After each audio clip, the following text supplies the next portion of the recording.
Welcome back to TYT Sports. My name is Britton, talking boxing. It's fight week. It's fight week once again. We got Cotto Martinez. Now, we called this fight a couple of months ago.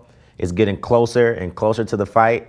We've had our opportunity to see HBO's 24/7, which gives us our first little insight to the fighter's training. And I still have to say that this is going to be a thriller. This is going to be a really good fight. It's one of the biggest fights for calendar year 2014. And you got two men that are going to give it their all. Both men want to make history. They both want to beat the shit out of each other. And in particular, you got Sergio Martinez, who feels like, although he's the champion, he has something to prove. Now, his whole thing is he was snubbed by Cotto at a press conference or a photo shoot a couple years ago. He was really excited to meet the man, and Cotto just kind of blew him off. You know, he wasn't into meeting him, didn't want to shake his hand. Martinez has been holding on to this for years. So this is a grudge match without being a grudge match. Cotto didn't even know that he had a grudge against this guy, and obviously he has something to prove. You have Cotto, who has the opportunity to make history and be the first Puerto Rican fighter to win, 4 world titles?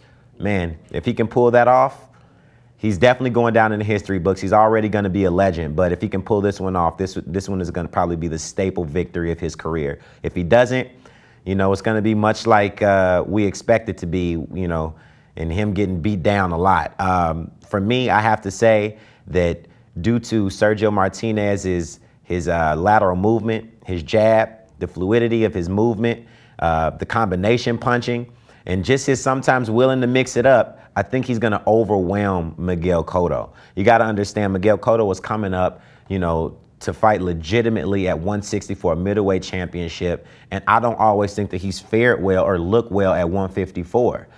He is obviously one of the most ferocious punches in the sport, but that was at the smaller weight classes, at the 147s and the 140s of the world. And I just don't think that his power is going to translate to 160 fighting a man that's used to taking that kind of punishment.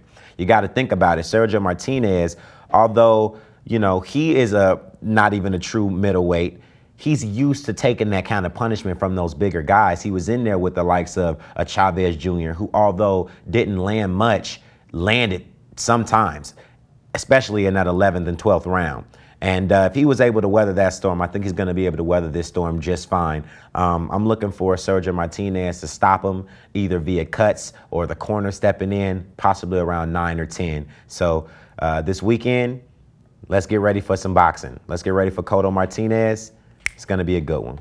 I'm just looking right here at the breakdown, like record, age, height, weight, reach, all that stuff. And full disclosure, I'm a huge boxing fan, but I don't know too much about boxing. That's why we have our boxing expert, Britton, up there on the at the desk.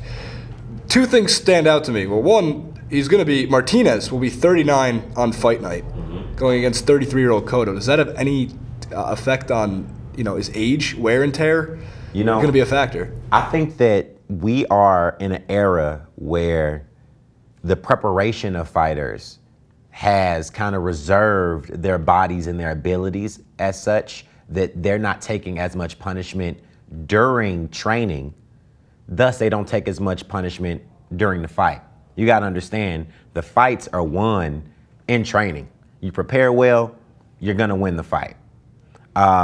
So you have Bernard Hopkins, you have Floyd Mayweather, you have Sergio Martinez, you have Manny Pacquiao in the sort, you have Juan Manuel Marquez. All of these guys are in their late 30s, approaching 40s, and they're still whooping ass, and they're beating guys who are half their age sometimes. So do I think that the age is going to be a factor? No. Obviously, Sergio Martinez has had a couple of surgeries. His body is deteriorating. It's breaking down, as it should when taking that kind of punishment at that age. But in this particular fight, I think that he's fine, because Miguel Cotto has to come to him. He doesn't necessarily have to go to Miguel Cotto. Now, if he fights a smart fight, he'll let Miguel Cotto come to him, try and get to his body, pick him off with a jab and a straight left all night. He'll circle, he'll take him to the body, and he'll drown him late in the fight if he's going to fight the smart fight. Now, you do have a guy who has something to prove. He doesn't like Miguel Cotto, and when tempers flare and you get that emotion going into the fight, sometimes you don't fight the smart fight that you know that you should fight, and you end up doing some things and making some mistakes. So if he does make those mistakes, obviously Miguel Cotto's been around the sport for a while. Freddie Roach is going to be in his corner. They're going to pick up on that. They're going to be able to take advantage of it. But I really think Sergio Martinez is going to put on a stellar performance on Saturday.